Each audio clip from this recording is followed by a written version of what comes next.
Rabbi Sai,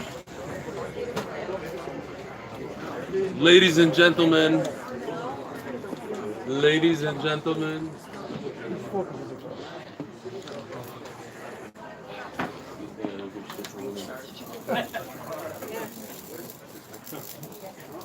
So when you learn Masechtas Chulin, the authority on Masechtas Chulin is Harav ben David, who wrote the famous Sefer Sichas Chulin. See here. And when we started out the Masechta, I called him up. I didn't know him. I just called him. I had the Sefer from 15 years ago when I did it then. And it had his number in the front page. And I called him up. I asked him permission if I could photocopy. And I explained to him I'm a Magachir. And I did a lot of hands-on. He doesn't remember. And he said, no problem. You could take a picture. You could, as long as you don't make money off of it. Anyway, he didn't say that, but that's what I understood. It is a tremendous schus to have Rabbi Ben David with us. He gave us this demonstration. He shechted a sheep, and he dissected it and pointed out everything that we learned in the Masechta and more. And now that he's done this over 400 times. And when he did it for us, it seemed like it was the first time he was doing it. He did it with such enthusiasm, with such kavod, and it's a great honor for us to hear a few words from Rabbi Ben David.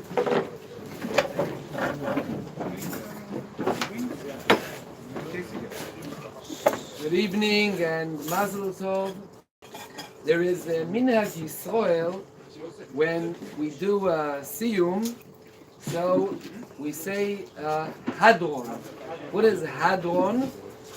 Somebody comes and he makes a connection between the end of the last Masechta and the beginning of the coming Masechta, and sometimes he makes connection with the beginning of that Masechta and the end, and Gematrias and everything. So I want to say a little connection between Maseches Chulin and the coming Maseches that Be'ezras Hashem, maybe you started already, Maseches Bechoires.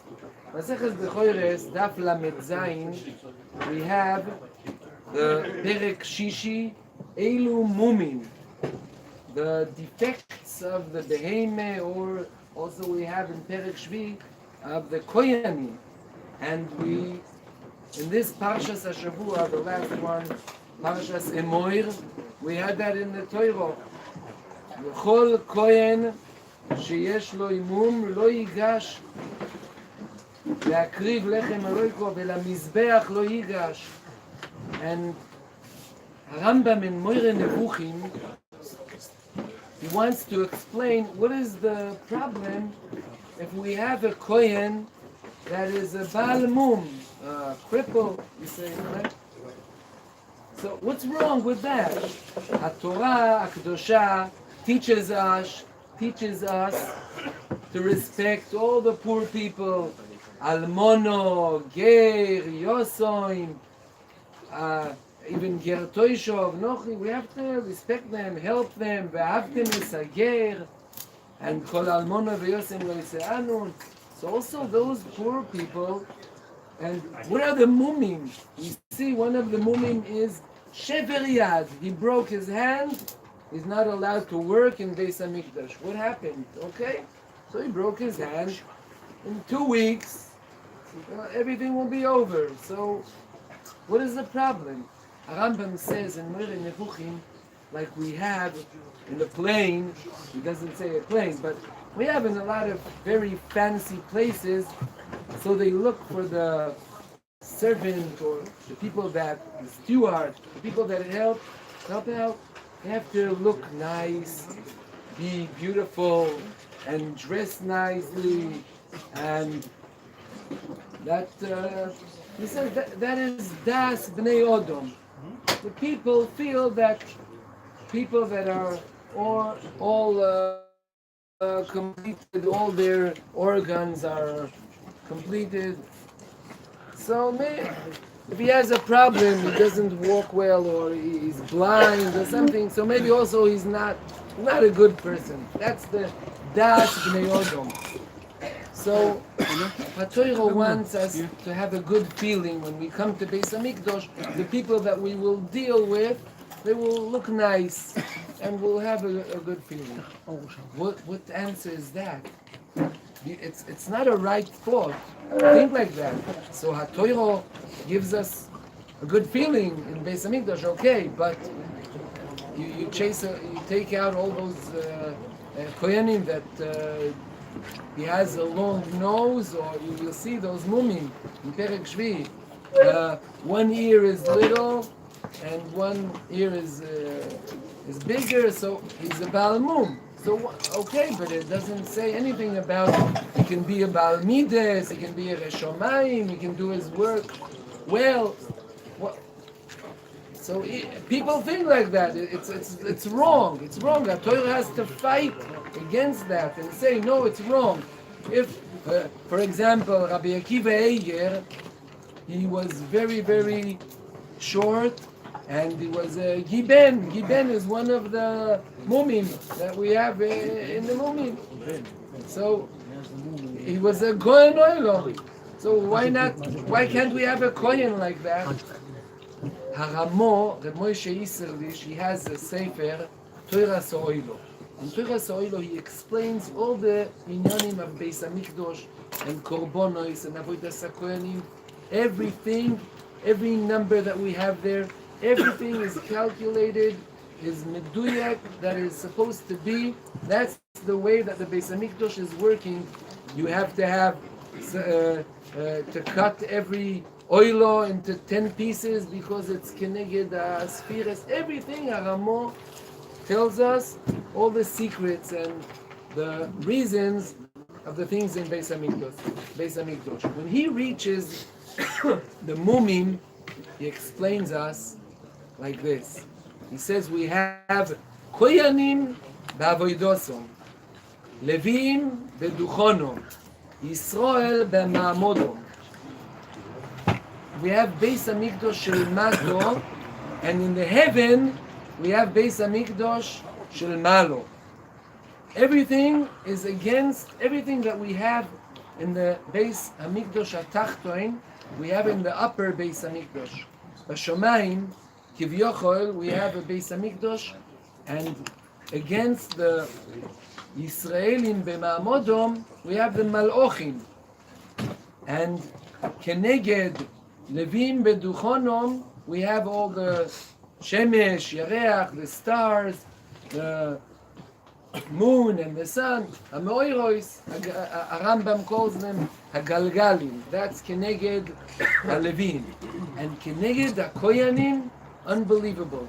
Keneged HaKoyanim is Kivyochol HaKodesh Baruch Hu Be'atzmo.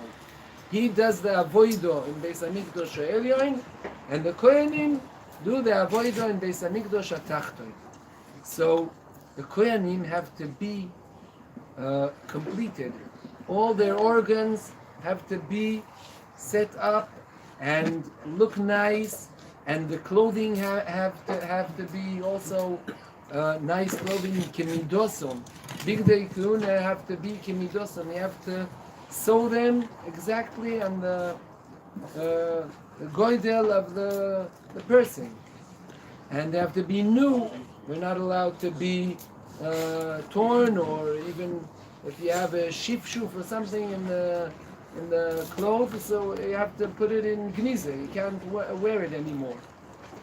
So therefore, that's the secret of the mumim of the koyanim. Everything by the kohen has to be. He has to have shleimus. He has to be, they say, wholeness. Everything has to be all right by him, and that's the reason of the mumim. Of course, by behemeh, the mum is one of the details of the gift. We're giving Kavyochol HaKadosh Baruch Hu a gift, so the behemeh has to be a nice gift. But by the people that work in Beis Hamikdash, they have to be kedugmas Hashem, the complete shleimus of a person, because we have the Sefer Bereshis, HaTorah says, "B'tzelem Eloikim boro oisoim, the Odom is in Tzelem Elokim Kevyochel. He looks all the organs in Zohar HaKodesh. Ramo brings Zohar HaKodesh that each organ of the body of the person is against one of the midas of HaKadosh Baruch Hu. So the Kohanim, they have to be like HaKadosh Baruch Hu. So we have to know that when Emirtze Hashem, we will learn in B'choires all those details of the mumim, and we'll know that it's not stam that we're looking for beauty, or we need to have a handsome person, faceless das oilom. It's wrong. It's wrong.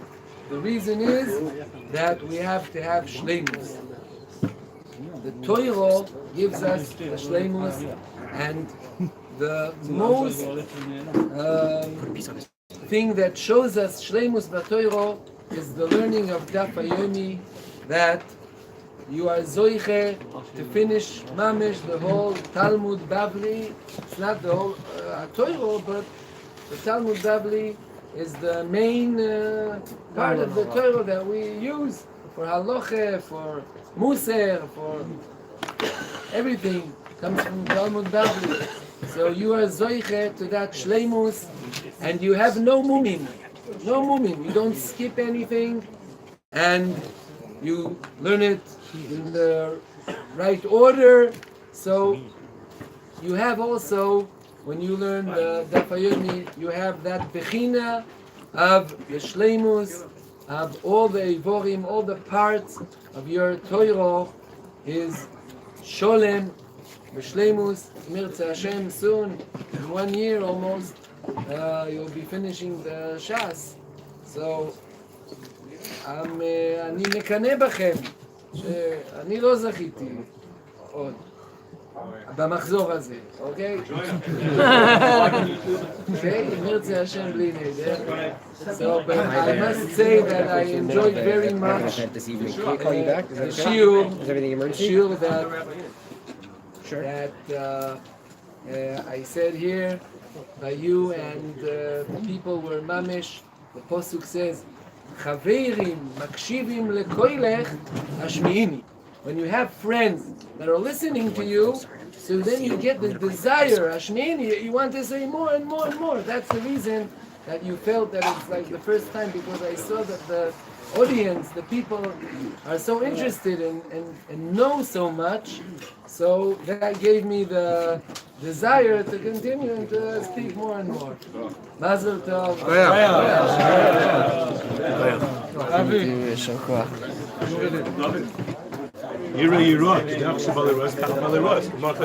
It's the right way you say. Yeah. That's the Gemara. Oh, sure. Bring Moshe Chaim.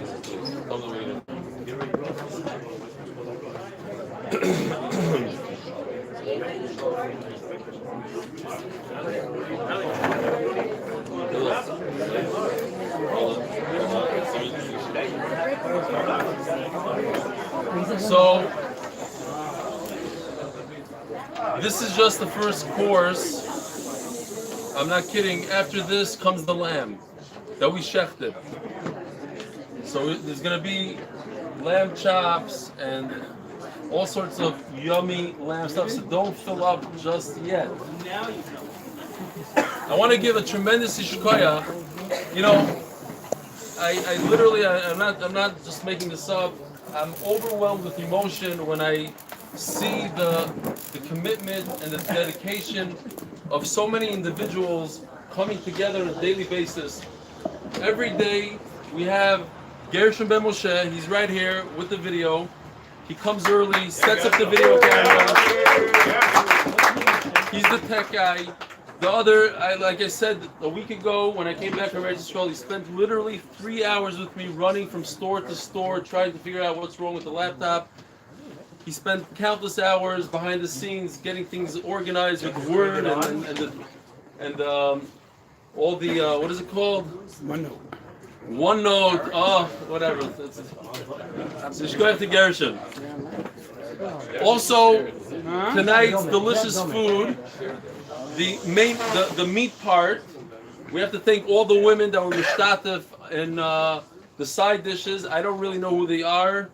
I met some of them. The potatoes were, who was that I saw yesterday? Oh no, yeah, Yisachar's wife.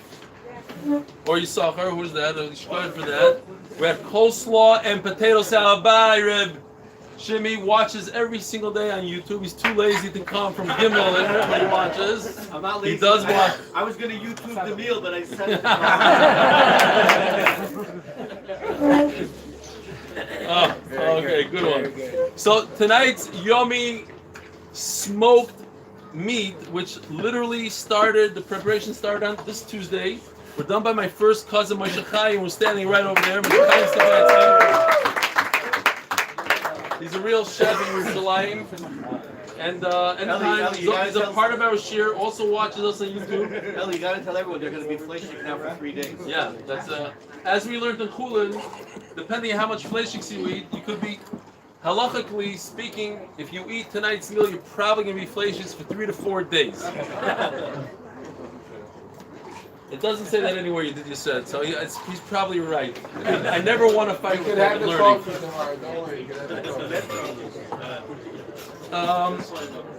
So it's very emotional to me. A lot, you guys don't realize, but when people come from America and they bring even one container of coffee, or like Avi Kamiansky brought an entire duffel bag of coffee, it just shows the readiness and the ratzon to be part of the family, to be part of the shir, and there's an anonymous person who came to me, Robert Links, and he gave me, he sponsored a large part of the Shechita demonstration, and then you have the Mendy Auerbach comes over to me with 250 shekel. He says, "I want you to buy drinks for the event." And every single person on their own, I'm not going to go around mentioning but just how everybody's just out without asking. People just jump up and want to be a big part of it. So a tremendous yishur koach to everybody. One of the big sponsors that we had in the past was Avi Kamiansky and his wife, who sponsored the Hanukkah Masiba. It was a beautiful, beautiful event. We have a tremendous Hakar Satayv. And in his footsteps, his brother Hillel, who's a big part of our shir, he's a real example of what Daf Yom is all about. He's a person that works all night, Israeli hours, he works American hours. He literally cannot come to our shir, but any time that he has a little break, if it's a Sunday, if it's a Motzei Shabbos, if he didn't go to sleep yet, he pops into shir. And he told me all the way in the beginning of Chulin, he said, "I want to sponsor the shir." And ever since then, he's been telling me, "I deposited the check in this gmach, and it's going to come out. Make sure you get the thing." And he's driving me crazy for 3 months already. So Baruch Hashem, the night's here. It's a tremendous schos to introduce to you tonight's sponsor of this amazing event, Hillel Kamiansky. Now, before I get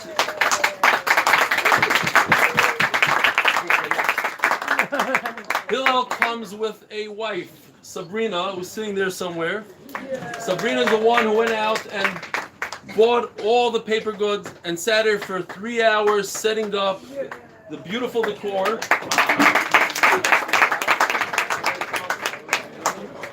She's in competition with my wife, so I'm not going to plug her right now, but if anybody wants a beautiful event, speak to me afterwards. I'll tell you where to go to. Anyways, without further ado, thanks Sabrina, and thanks Hillel Kamiansky.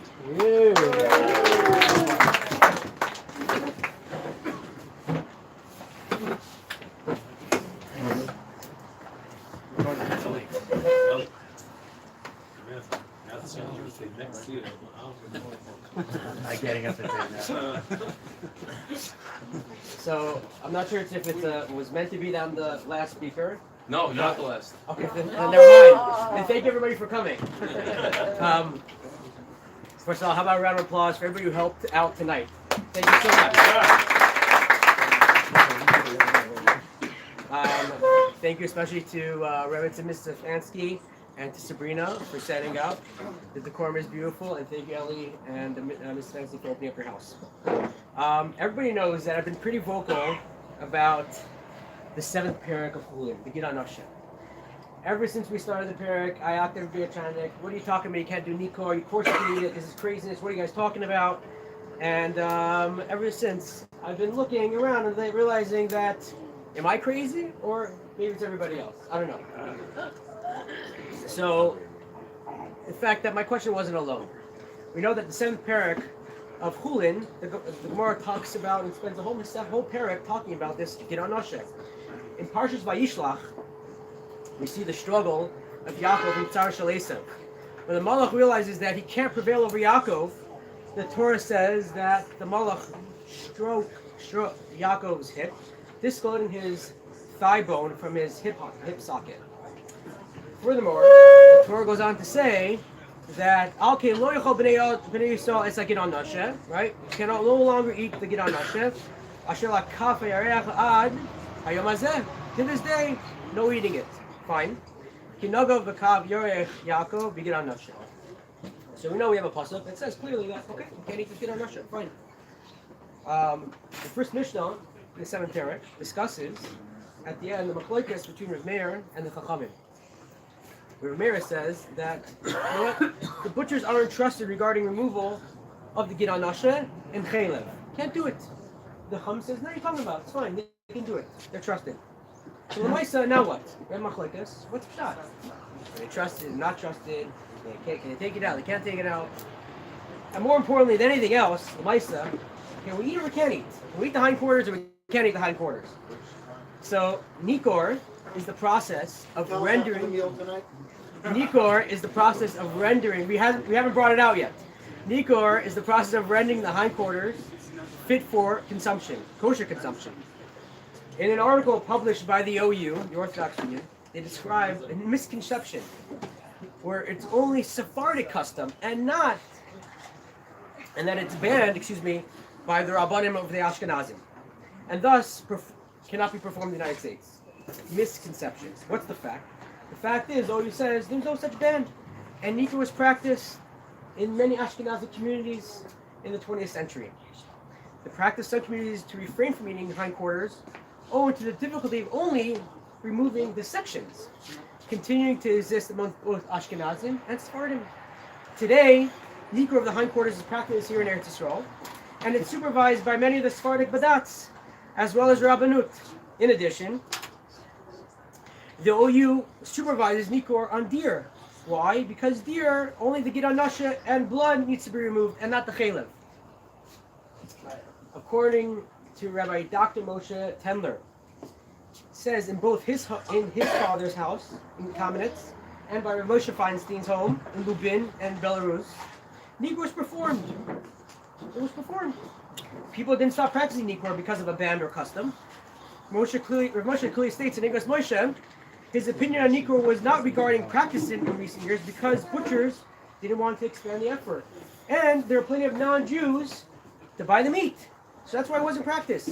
Rav Moshe also continues to say in Igros Moshe that categorically it's a big avera to cause a section of the Torah to be forgotten, even if it will not lead to violation or any prohibitions. Certainly, to forget the laws of Nikor would fall under a grave sin.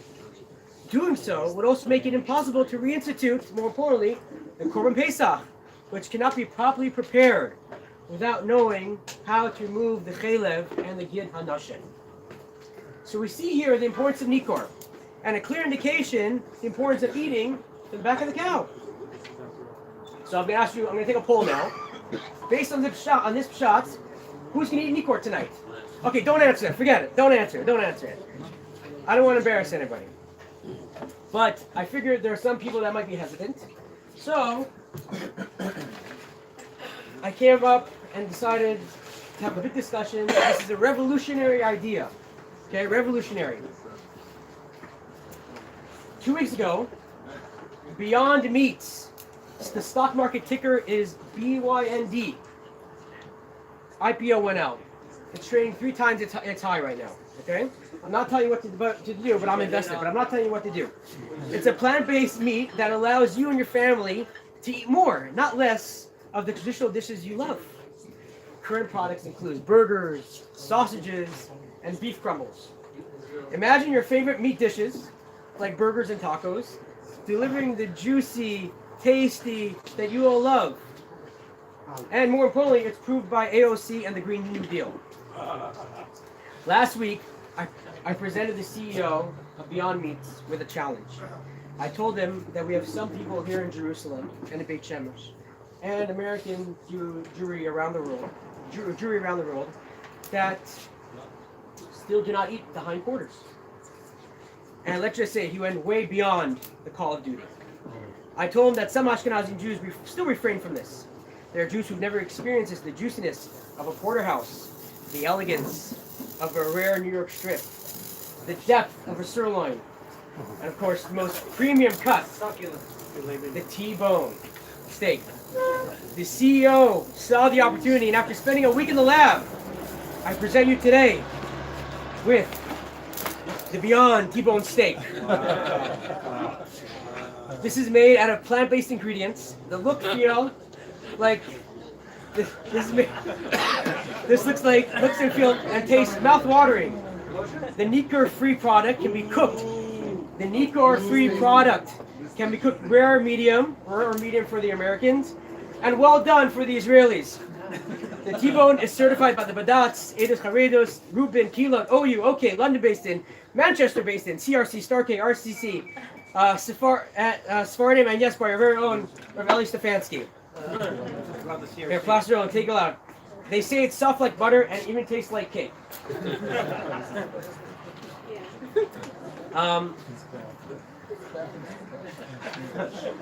Take a picture because I took my daughter with me.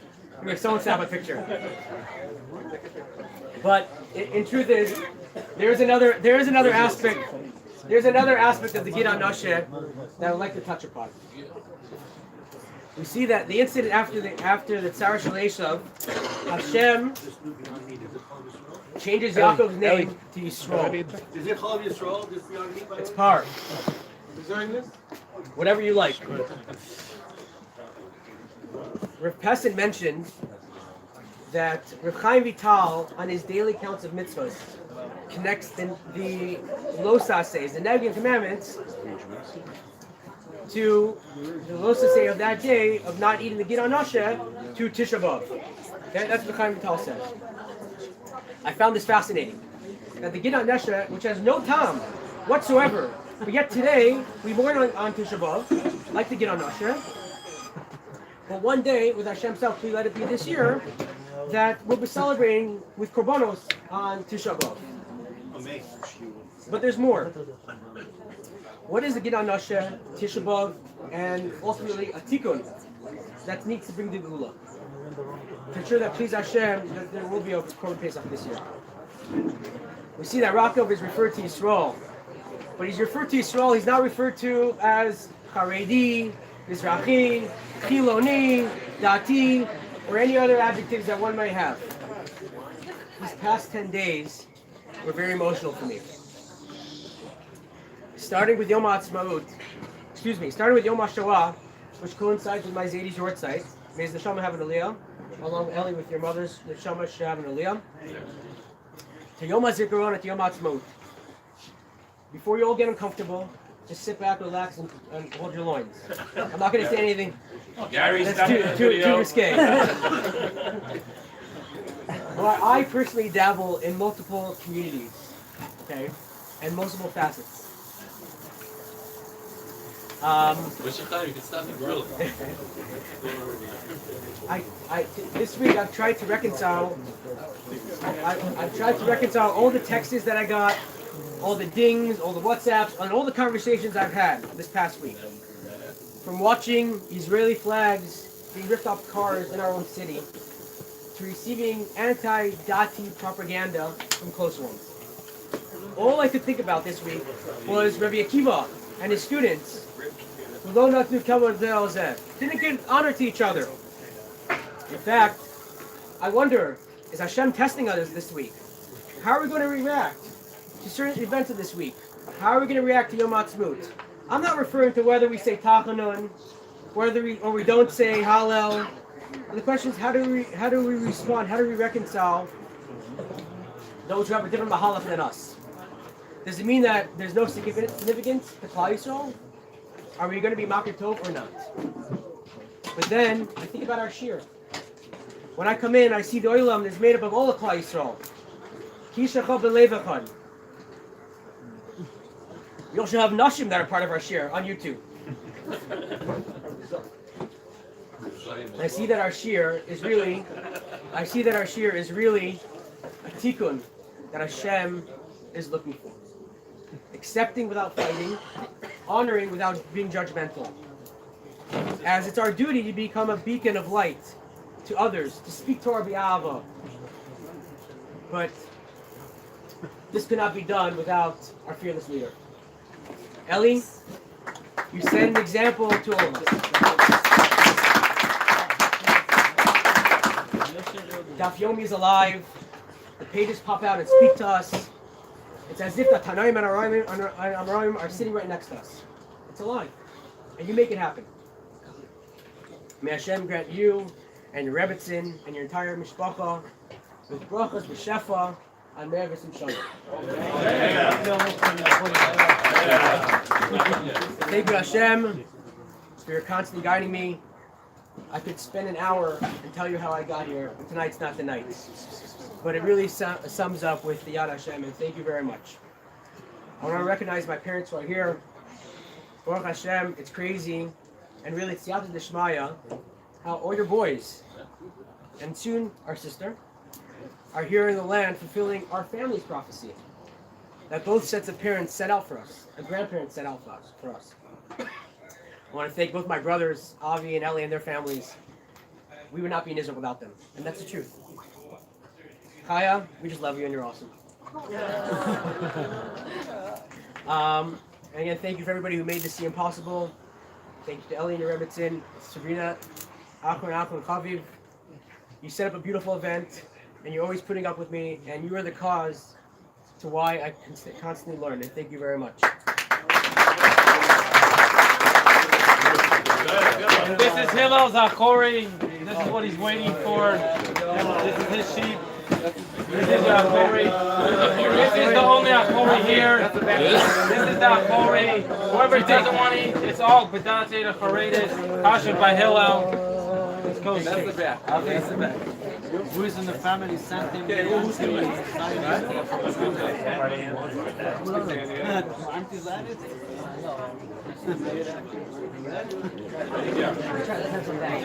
Avi, let me see the Avi. I want the. Now you're full. Now you're full.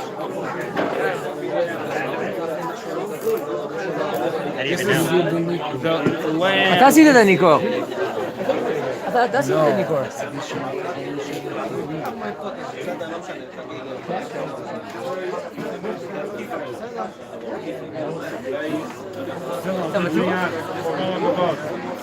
Ellie.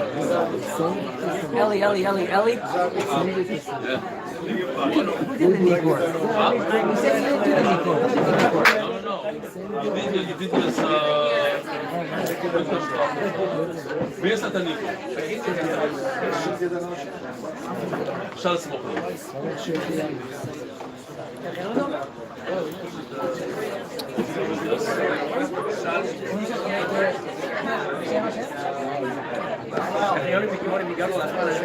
יאללה, נדבר.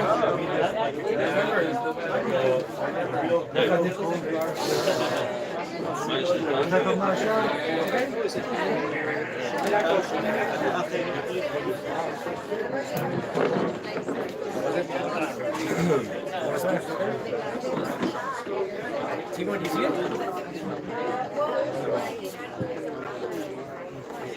This guy asked about something to me. He says, not every woman eats this.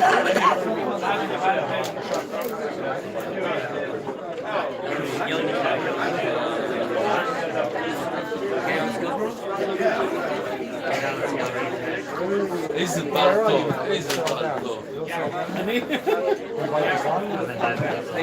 Very nice. אני רוצה עוד דוגמה פה, לכן אני עושה את זה. מה אתה רוצה? Rabbi Isai, just one more speech a really entertaining final speech, and then dessert.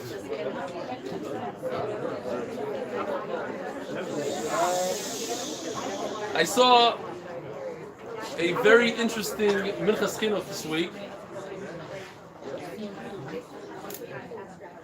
You guys don't want to hear my Torah? It's good. I'm telling you, you're going to like this one. It's risque. I always wondered, why is that a Kohen Gadol cannot marry a woman who lost her husband? What did she do? She never lost her husband. So why can't he marry her? What's the big deal? The Minchas Chinuch in Reish Ayin Beis, Mitzvah Reish Ayin Beis, says a fascinating thing. Basically, it's all in your mind. Everything is in your mind. Your mind controls your life. Your mind controls your destiny. It's all in the mind. And the Minchas Chinuch says that a woman who is married to another man, she might be thinking about her husband, and they won't have children that are Kodesh Kadashim, says the Minchas Chinuch. And that is the problem. We just learned about a week and a half ago, and when I saw this, I was on the plane when I was learning this, and I was amazed by what I was seeing. It could be because I was like, the air in the plane is so thick. I don't know what it was. I was like, wow. I couldn't believe what I was reading.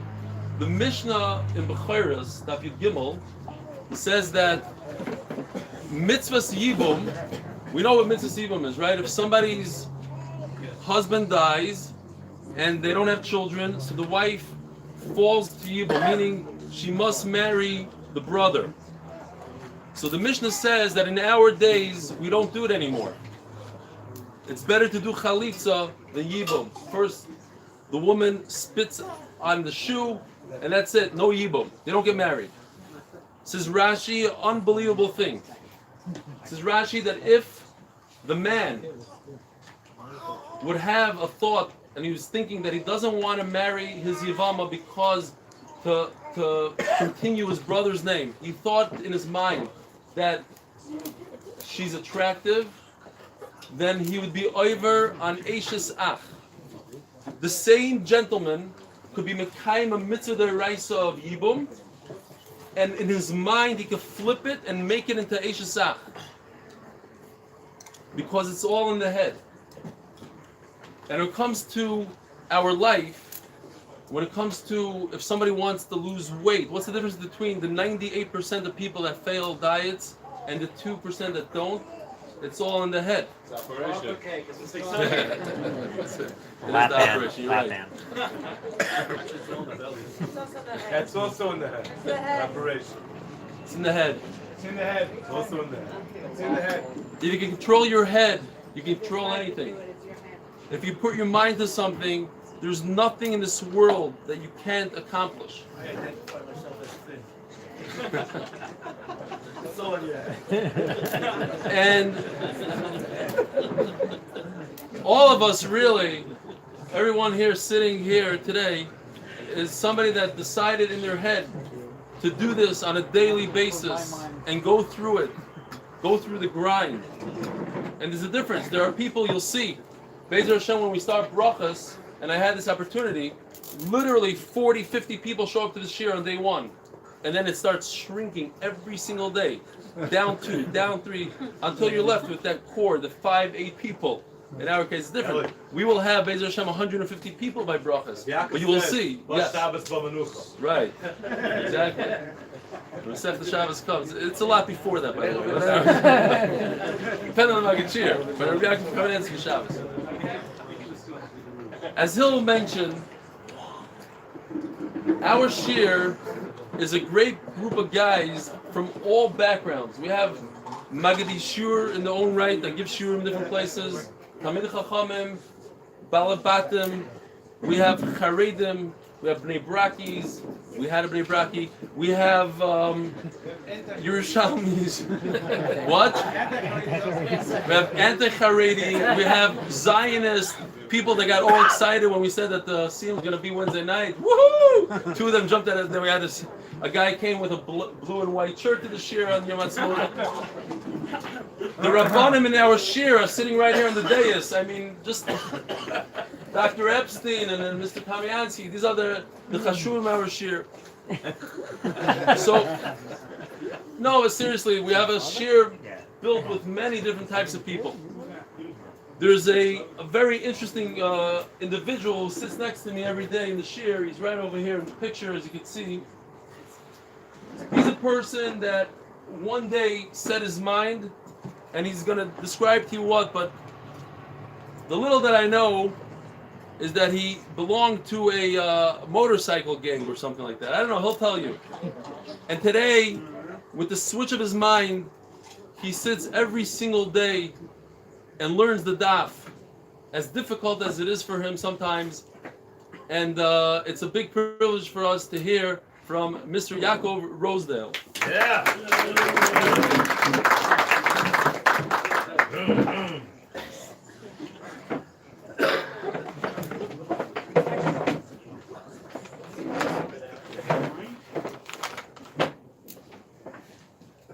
I get my glasses. Well, first of all, good evening. It's kayak to Rabbi Eli and Eddie Stefanski for hosting this most beautiful event on a very, very beautiful event overlooking over a lovely city in Eretz Yisrael. Thank you for everything. It's more than I would have expected. I want to thank all the shir. And, I really have to thank, I've got to thank my neighbor lady. I'm coming out from my house. I started learning the Daf Yomi by Makos. I got to tell you, that was not an easy Masechta to learn on your own. But, I'm doing it on Shir Online. I'm doing this, and how am I going to find where am I going to find a Shir to go to?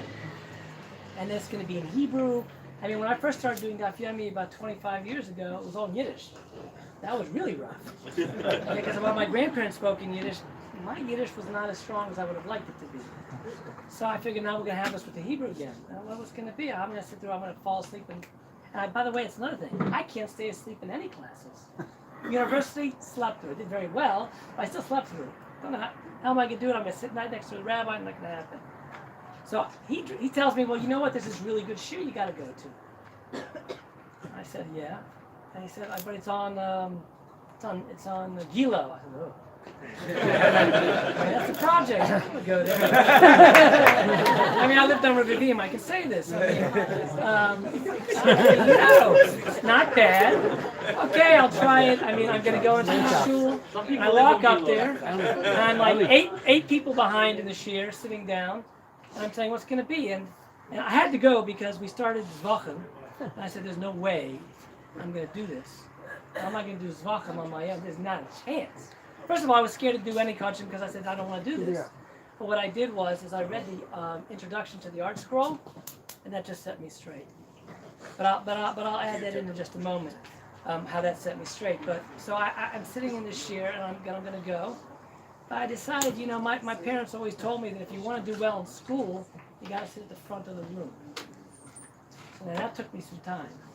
Now, I was blessed with very skinny arms and sharp elbows, so I was able to fight myself and up to the front of the room. I had to dislodge a few people who fell down, and hopefully they michael me. But I got to tell you, when you have a 3D shir that's with all this, action going on, not only talking about the shechita, I couldn't say for the whole thing, it was too much for me. But listen, I did the Masechta. I'm telling you, the pictures in the books, Siyum Chulin is fantastic. You don't have to see it in live to get all you need to get from it. The meats, I'm not going to be showing it anyways. So what I really wanted to say was, this has been a really long journey because I didn't start off looking like this. Definitely didn't look like this. Okay, I grew up in Cincinnati. And I was born in Boston, but that was just for a few years. But I grew up in Cincinnati, Ohio. And when I grew up in Cincinnati, I didn't talk like you folk. I grew up, it was more on the southern side of town. And, my father was working in Kentucky at a liquor store. We also danced. And, my grandfather was in the nursing home business, but we didn't know exactly what he did. Just a bunch of old people. And who likes old people anyways? No offense. I wasn't old then. I was a young man. And, I'm going to a school that's Jewish, thank goodness, the flag and all that kind of business, and all the teachers from Israel, so we were learning Hebrew. But there were some people from the other side of town, they were from people. But I thought that they were all Lubavitch, because in Cincinnati there's a big Lubavitch community, and they were always involved with the Rebbe. And I didn't know anything about the Rebbe at the time, but they're always trying to get me involved with this Rebbe and convert to Lubavitch. I thought I was Jewish. I thought that was enough. Why do I have to convert? I want to convert. I'm not saying anything bad about Lubavitch. You're talking about from the eyes of a 7-year-old or 10-year-old. Converting was not up my alley, and I wasn't too happy. Well, I mean, Jewish. I'm going to these shuls anyways. They're conservative, and those are really boring. I mean, it is dry, like hymning. It's like a church, and the rabbi sits up there and speaks. So I didn't want any part of it. Well, I got involved. I don't know how I got involved. My parents decided that this school was no good. We followed the principal over to the Purim school, and they decided that we should go to this Lubavitch school. I said, okay. And out came the Rebbe. He was in every room, on all the walls, he was everywhere. And I'm thinking to myself, how am I going to get involved with these people? And, well, I got to tell you what did happen is I got a rabbi in 7th grade that was so good at what he did. He didn't mention anything about the Rebbe. What he did was he taught us about Gemara. He taught us what it was and how to do it. I didn't know how to read Rashi. It was okay. Eventually I learned. It took me a while. And remember, I'm not from. I'm still driving to shul on Shabbos. Eventually I stopped going to the conservative one. We went to the religious one. Because Cincinnati, we're talking about the 80s now, and they were pretty open back then. There was no rock throwing back then. Okay, that did not go on. So eventually, I decided that I was going to go to the Catholic day school because that was a prep school. I scored off the charts to get into it. You go from Harvard. That's what my parents were thinking. You go to high school and then go to Harvard. Go join family business and Shalom Yisrael. I got to tell you, none of that happened. Not the Harvard, not the family business, none of it. But what did happen is I did go to yeshiva, went to Yisrael. And imagine, this is 1983 or 84. I show up with my little yarmulke on, okay, and everybody, it was a New York crowd. These were serious Jews. They didn't really look too kindly upon me at the time. And but I got into the yeshiva. I got into a middle-level shiur for a 9th grader. And what happened was I basically dragged half of my family kicking and screaming in the frumkeit. Because what I saw was, I went away to yeshiva, to Israel for Shabbos. I saw something there on Shabbos I'd never seen before. I saw people that were not Lubavitch, okay, that were just cool. And they were normal, they were young guys, and they really showed me a good time. And it was not just about religion, it was just about the Torah, and all cool. It was just kind of cool. And I wanted to be a part of that group. Okay, but how am I going to get there? I'm signing up for this country day school now. I convinced my family to go, and my father came. He didn't read Hebrew really, so it was all to do. And my grandfather had to come too because he spoke Yiddish, of course, and he spoke to the principal and made probably a sizable donation. He was happily accepted to Israel, as was my brother. After that, and I gotta say, the years went on. My family all became from. My father a little differently than my mother. They divorced, of course. And they both have gotten remarried. My mother a number of times. I gotta tell you, the last one. So my mom says to me, "Why? He's so nice. Why aren't you being friendly with him?" So I said to him, "It's very simple. Very simple. First of all, he doesn't speak English. He speaks only German. Okay, he's a Jew. Baruch Hashem. He converted, of course. Why she had to find this one, I don't know. I love my mother, by the way. It's only because of her that we're from today. So I'm not speaking down. I'm just saying that this guy, I don't understand why I have to be involved with him. I don't understand why I have to be involved with this particular one. But okay, because it's Kibbutz game, so I do it. So our brothers and I, we talked about it. We always have a secret about these things.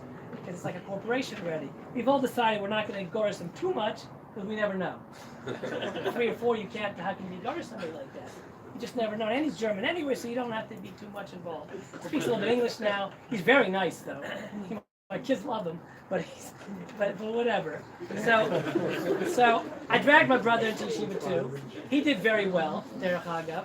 My brother Yitzchak also got dragged up. Not only did he does he do well, he's a Maggid Shir today in Cincinnati. He runs a kollel in the morning at 5:30 in the morning. He's already finished Shas at least once, if not twice. He's also doing the daf a little bit, but he writes Svarim on concussion and stuff and all kinds of stuff, and he writes art school books now too, which I thought was nice that he sends me one every once in a while, and just so I put it on the shelf. It's very nice. My brother's book up there. I got a bunch of other people who write some Svarim there too. I'll have to get their books too, just to help the people out. So, but the question is, what happened to me? They all seem to have turned out fine, but I got lost. See, I fell off a wagon somewhere around. See, I just didn't get it as much. So, sometime after the first engagement broke off, things started going downhill very quickly. So the question is, where does one end up? If one's in Brooklyn and breaks off an engagement, I moved up to the Upper West Side. Now I've gone from Brooklyn to the Upper West Side, and now I'm single again. And how can you go around? Because it's a tiny little community, and where do you go? So I took a left turn. There's always a left turn. Most people don't do it. They get into the circle, and they go around, and they go out right, because that's comfortable. Right's always more comfortable. Left is not comfortable. Trust me, it's not comfortable. I decided I got involved with some behaviors which were antithetical to living a long life, or a good life, or any life, and it was decided after hiding this particular type of lifestyle for about a year or so after my engagement that I was needed to be shipped away to a more hospitable place to me. So I ended up in Florida. I ended up in West Palm Beach, Florida. And West Palm Beach is very nice. That's Palm Beach you're thinking of. West Palm Beach is not as nice as Palm Beach, especially where I was. I was in a place where the average person was not of the white skin variety, and I'm not at all. I am racist, but I'm extremely racist. I found that it's okay because I'm okay with it today, and I'm okay with it. And I'm friendly with your people. I know that I prefer not to live with everybody. I can't. I have enough trouble living with my own family, and I was trying to get better. Things were not going well for me. And every time I go out, I'd fall down and it would be a problem. And so I went from one place, I ended up in Mississippi. I got to tell you something, when a Jew ends up in Mississippi, and when you come off the plane and a guy named Bubba is waiting for you, you know that life has gone really left. Okay, and then I'm telling you, when I meet Bubba, there's nobody out here tonight, maybe you, and you're even smaller than he was. It's a goy, a mamash goy comes out with, howdy, how you doing, Jacob? And he was talking to me about scripture, of course, only with the scripture. In the South, you should just know there's 3 churches on every corner. And that's all they're talking about, in between the drinking and the falling down drunk, and all the other averas that they're doing down there. Okay, it's nice on TV, and it's very nice, and it looks wholesome. It's not too wholesome. So I'm stuck now in Mississippi, and it's not really a great place, I gotta tell you. It's very boring. The average IQ there is about 28, and that's on the high end. Now you should just know that when you're rating IQs, semi-retarded is in the low 80s, 60s. So I don't even know where 20 falls on that thing. And I think the reason that they're so retarded is because of all the inbreeding. Inbreeding is huge down there. When you have a hot-looking sister, you're thinking twice. You're thinking about it. And if it's your first cousin, that there's no question of. Now, I know the Spartan are into that a little bit, but in the South, it's all over the place. And that's why people are semi-retarded. There's different things, and long noses, and all the psulim that we're going to learn about, it's all down there. And I'm also living there. So what am I doing? I'm going to shul on Shabbos. It's a Reformed temple, of course. And I'm giving shir. What else am I going to do? I was giving shir in Florida. They call it the motorcycle shir. Okay, I see what happened was is in I think you should take over the Dov Yomi share.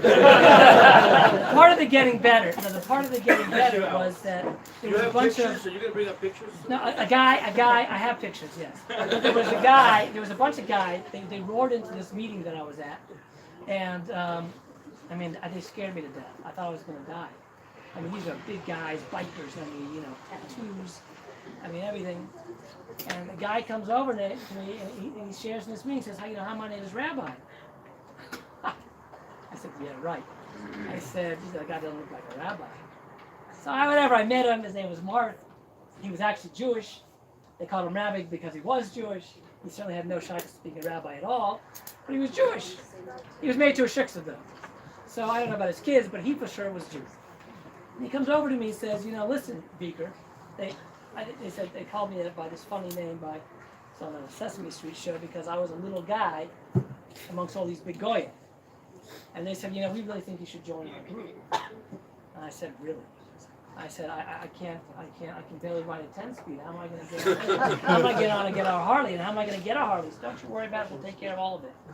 Well, I joined this group. I got a bike. I fell off a number of times. I hurt myself a lot. I learned how to ride though, and I became good at it. I rode a lot to become good at it. And, I became part of this group. And I met some really, really, really interesting people. These were not just regular people. Now, I know that most people here, I don't care what kind of background you grew up with, you probably didn't meet these kind of people. Anyway, these are real hard-hitting people. That's another word I wanted to say, but it's not filling that in. I'm trying to be PC now. It's not to be, being racist and all that. But these are hard-hitting people, okay? And these are serious people. And they wanted me to be part of their group. I was already part of another group. How do I get in? It wasn't a money thing. Trust me. I had to work for it, and I got in. It was all good. But these outlaws, they wanted me to become part of their group. And I was told very simple. They said, "Listen, you join this group, that's it. It's a one-way ticket in. The only way out is horizontally. And that's not a good way to go. The doctor can tell you all about what that looks like. Decomp starts right away." So I decided not to join the 1% group, which was a good move on my part. But they all knew I was Jewish. They all knew that I was Jewish. And funniest thing is that they would show up at the house. Do you have any idea what it's like living in Boca Raton? And all of a sudden on Shabbos, on Montoya Circle, everybody's from there. All of a sudden, 30 Harleys come roaring in. You have any idea what that does for your, my house fee went up after that. And they let me in, and we never became a group, so I started, you can't come to my house on Shabbos, it's not a good thing. So I ended up having to walk my bike out because it would make too much noise, of course, because I got a bike, and I made sure that it was with straight pipes, which means that it was very loud. Because if I'm going to ride a bike, and I'm a Rosedale, it's going to be very cool, because I don't know how long it's going to last, so I might as well at least have a fun time while it does last. So I made a lot of interesting friends, suffice it to say, and I'm not really from now, but I got to tell you that, I'm giving shiur. I'm still giving shiur in the mornings in Boca. I was giving shiur in the mornings. In Boca. Those were the from people. They were Baal Teshuvas, but they wanted to learn, a little bit of Mishnah and Gemara, and so I was giving a shiur in it, and teaching about Rashi and Taisus, how to learn and do the whole thing, and it was really, you could see people learn. It was really great. So after I got shipped off to Mississippi, which was my last stop in America, I decided that, I got to become, how can I become, hang with these guys? I'm not going to church. I went to church. And I got to tell you, church is a rough place. They are talking about Yashka the entire time. And they're up and down on their knees and this, that, and the other. And so the guy, I had gone out with somebody, and she got me over to her galach over there, and he comes over to me and he invites me out to lunch afterwards, and he wanted me to speak. I said, it's not okay, I can't do this. I didn't speak, but people at the table were having a whole thing and talking about Yashka, and he kept on saying to them, enough with him. You're not converting this one. He's Jewish. He's not going to convert. He's okay. He's fine. Old Testament's good for him. He said he would accept Yashka, he would have salvation, but he's got his own path. I said secretly, listen, if you want the real path, you should really drop Yashka and hang out with me more often. You might have a better chance. And he looked at me seriously because he knew that there was some truth to what I was saying. But Baruch Hashem, the Eibishter Zahalfen, my brothers, both Avraham, who I think Ellie might know, Avram Rosedale, was right around the corner from you folks. He decided that he wanted me to come to Eretz Yisrael because, you know, Mississippi's really not the right place for me. Certainly not for a good yid. So he brought me my brothers. So they sent this Rabbi Novik to come get me, and he lived on Luz. And so I'm now living. I came here, and I'm now living in the Biala Shtibel. You can imagine going from Mississippi with the preachers, and the shiksas to what's it called? To Luz and Ramot over there in the Hasidic Shtibel. And these people were also trying to convert me to become a chassid of the Rebbe Biala, who's not even living here. He's living in Schweiz. I said, no, thank you. I said, I've had enough wrong with the conversions. I don't want to be converted anymore. I'm home. I'm a yid. I'm already I got from brothers. Let's leave me alone. Leave me alone. I don't want it. So I'm now in this place. I got to sneak out to get out without getting a chop. The minion, I was diving with the minion because I had no choice. I had to get out of the place. So they caught me with this tefillin, they get me going. And but now I'm in Eretz Yisrael and I'm single. I'm in my 30s. And I've got all this story behind me. And how am I going to get married? How's that going to happen? And my brother, my sister-in-law already disowned me because she was already scared that I was going to be much fear on their children. Chas v'sholom. Okay, that was not a very simple situation to overcome. That has taken me 10 years to deal with. Now we're very friendly with each other. But I've had to prove myself for the last 15 years. The first 5 years was a mess. Because I couldn't come in. I might say something that might be wrong. They might hear something. And they might be off the derech, chas v'shalom. I don't understand why all these people are going off the derech. I gotta tell you, I've been off the derech. It is not a great place. It's really not so great. I don't know what anybody is looking for. I've been there. I promise you, if you're looking for something, you're not so happy, talk to somebody. Talk to Ellie, talk to the wife. They seem to be very strong people in the Kehillah. Talk to them. The last thing you want to do is go off the derech. Oh, so what how am I going to get back? A single man at the 30s, I was going to stay on the derech. That's not happening. So, Davidson House, he gave me the internet. Fantastic. We love the internet. All the kosher phones. I did not have a kosher phone. I didn't really have an internet either because I'm down in the basement in the Biala Steven. But Davidson got me onto the J-Day. And we have an argument whether it was a J-Day, the JQ, but it doesn't make a difference. It was on one of the online things. And I met my wife, I've seen her online, and I really liked her. So I decided that I have to go meet her now, but how am I going to go do that? Because I've got the priests, I've got all this in my head. And I haven't really practiced talking to normal people on a date. Have you have an idea what it's like getting a shiksa and trying to date a nice Jewish girl? From one? See, what I love about Bali Yeshuva is that they have all these new things. They make up all kinds of stuff. I know they're making up stuff because I go to school with them. And in fact, Rabbi Kornfeld told me in a shul, he said, don't pay attention to the Kehillah. You just, when you got a kasha, you come tell them, I'll tell you exactly. Don't, because they're doing things that or whatever they are, you don't have to do it. I said, fine, not a problem. He actually married me. But how did I find my beautiful wife? So what I did was I went on the online thing, and I found her. They got me onto with God's good help. He introduced me on the line, and my wife actually found me. I knew that we are in good shape because my picker was not only broken, it had been destroyed years ago because I was picking people that were so not shaykh for me that I couldn't do it. So what did I do? She's South African. Now I was working with this guy whose father was in the Beis Din in South Africa. So, I figured, with my family, the Michiganers, which, they're checking everything out, and Yaakov is gonna, make a tumult in the family. So I said, I better get this girl checked out because how am I gonna? If I like her is one thing, but they have to like her too, apparently. I didn't know that that's not true. I have to like her and love her, but nobody else needs to. But anyway, so I got her checked out, and the first thing I find out is that the father was a great chazan. Big, famous chazan. And I'm thinking, oh, that's fantastic. It's a good go. My family's musicians. It's going to be great. It's going to be fantastic. But I still have to sell myself. That's not going to be an easy situation. So what did I do? Is I had to get some help. I had to get coaching on what to say. How do you figure out what to say on a date without screwing up? And I'm on my own, and I got no memory because I had hit my head years ago, and I don't remember anything. So I've got notepads. My notepads had notepads. Okay. They used to call me the pad man when I used to go on a date because I come out with these pads. I have to go to the bathroom, look at all the statistics. What is her name? Where she come from? You know, I write a little note secretly during the date so I can remember it. Because you come back and you don't know who you're talking to. Who is this girl? I don't know what her name. I don't know her family. Nothing because I can't remember anything. It's like going on a date with a blank slate. Imagine that. Okay.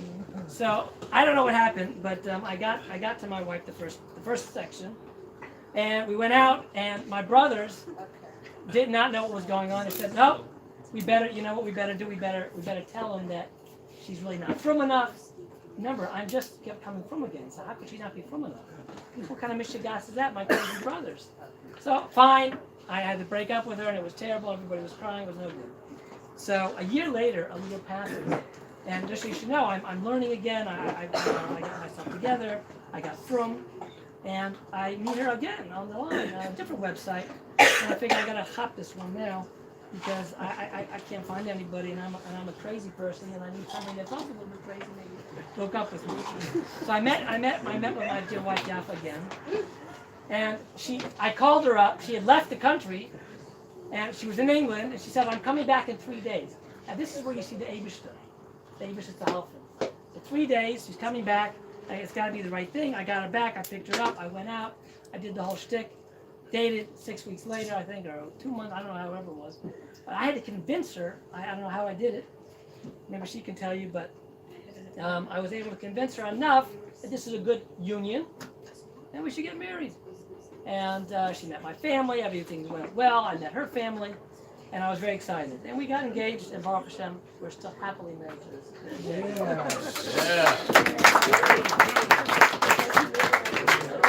There's no more Harleys. But even though I said that when I'm 50, which is coming up quite soon, another year, I told her by 50 I have to get one again. So we're still working on that. I don't know how that's going to work out. My wife really is in charge of all these things. But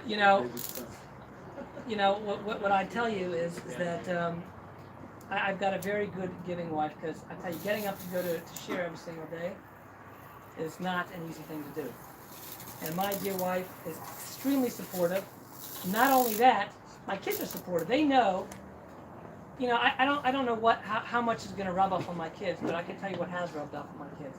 They know that I go to davening a minyan every single day, and they know that I'm hot to trot for this stuff, Yobi. Okay. I mean, I take it very seriously. I chazer, I go over it. I mean, I whatever. It's my learning. It's what I do. And I always knew that Daf Yomi is the right thing for me, because I believe that we're supposed to learn every single day. We talk about it twice a day. I'm still working on just making sure it's at least once a day. But and I'm talking about a proper learning. It's not just looking at a sefer for 2 minutes and davening over a Mishnah. I don't believe that's learning. But learning, sitting next to Ellie every single morning with all the the multimedia and the hand-drawn charts and the computer-made charts, and this one's doing charts and that one's making charts. I got Nachum across from me.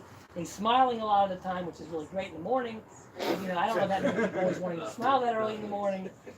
But I'm very happy to come every single morning. And I was able to fight my way to the top, so it was very good. And I thought that, I would be able to conclude this with a little Dvar Torah, being that we're at a Siyum Chulin. The Chulin was a tough receptor. How many more pages do you have over there? I got 12. Only 12 more pages. It's not a big thing. It's a very short thing. We left on Daf Tes Zayin on Aleph. Okay, the Gemara quotes Rebbe, who teaches that an instrument used for shchita must be talish. Okay, talish, it means detached from the ground. It can't be connected to the ground. He learns this from the pasuk, right, which describes the knife of Avram Avinu that he intended to use, which states Vayikach es ha'malcheles, the shochet. He took the knife to slaughter it. It's in Bereshis Chavbeis. This verse also is the source for the requirement to use the utensil, a knife, and not a rock, for the shechita of kochim. Okay, there the Gemara seems to derive a practical halacha from the conduct of Avram Avinu. However, the Rambam writes that the practical halacha cannot be derived from those who lived before the giving of Torah, because we learned the beginning of Hilchos Avil that the Rambam rules that only on the first day of the 7 days of Avelis is Midaraisa, right? It's only the first day. He writes that even though we find that the Avos observed 7 days of Avelis, as is written, and he mourned his father for 7 days, right? That's the days of Avelis were observed before the giving of the Torah, and only when the Torah was given was halacha established, Nitna Torah, the Nischadsha halacha. We have to see the Rambam in the Parish Mishnah in Chulin from Kuf on the base. The Taisus in Ma'id Cotton quotes a similar principle from the Yerushalmi. The Aruch is based on the Gemara, and Yuma records this principle as well. If the halacha cannot be derived from the events that took place before the Torah was given, then why does the Gemara derive the law that the night used for the Shmita must be Tolish, the night from Avram Avinu? So the answer is, the Marzchias explains, there's a difference between the acts that the Avos did on their own accord and the acts that that Hashem commanded the Avos to perform. Any act that Hashem commanded the Avos to perform may be used as a source for halacha. Since Hashem gave the commandments to bring the korbanos even before the time of Avram Avinu, right? We know this by Adam, he brought in by Noah. Avram's use of a certain type of knife may be served as a source for what type of knife one is supposed to use when slaughtering a carbon. The words in the Sefer Chinuch, okay, in Gimel, support this answer. The Sefer Chinuch writes, the source for the prohibition against eating the Gita Nasha is the verse, therefore Bnei Yisrael did not eat the Gita Nasha, right? It's the Bereshis, which we just learned before, on the base. He then adds, this verse is not simply a narrative of what our forefathers did, rather it is an explicit commandment from Hashem not to eat the Gita Nasha. This implies that the halacha may be derived from what the Avos were commanded by Hashem to do before the giving of the Torah, but not from what they practiced on their own accord. So, that was my little Torah. And I just wanted to say once again, thank you all for welcoming me so quickly, allowing me to fight my way to sit next to Ellie every single morning, and sit next to all the other wonderful people here. It really makes my day. I am very serious with Torah. I've been through a lot to get here. I take Torah very seriously. You teach Torah in Mississippi, trust me, you gotta take it seriously. So I really want to appreciate it. I've got a very supportive family, a very great share, which is also like a family. So thank you very much.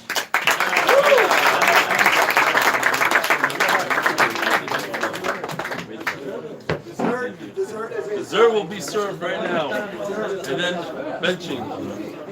Go ahead, Ellie. Yeah, great job.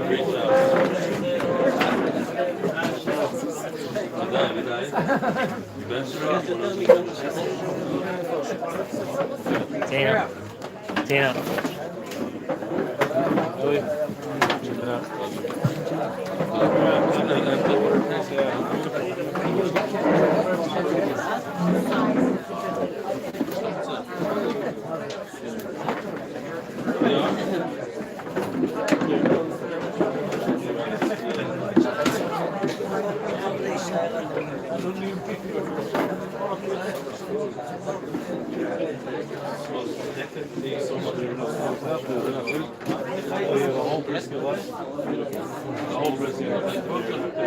I'm happy that you have